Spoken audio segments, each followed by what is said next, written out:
Well, the day today has been in total normality, but I would say that there has been many irregularities during the whole process. Like the Electoral Council has changed the rule in the last few days and weeks. Like, for example, there was an attempt to differentiate between a normal null ballot and the null ballot for the Council of Citizen Participation and Social Control. They wanted the null ballot, in case you voted for that option in this council, to count like 3 votes.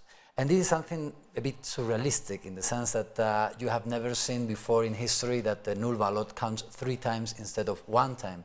The Electoral Council decided that in order to be able to vote in Ecuador, you had to have the residence for 5 years and legal residence, and then make a formality before the registration in order to be able to vote.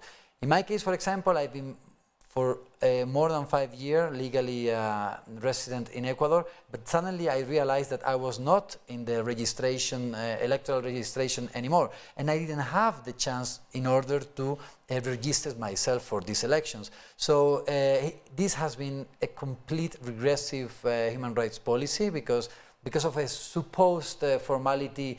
Thousands of people have been taking away a right, like it's the right to ballot. Yeah, this one has been very controversial, because the Electoral Council has tried to change some of the rules, but also because in a way this is also going to be a sort of a referendum to see if the Correísmo and ex-President Rafael Correa's forces are still alive and has strength or not.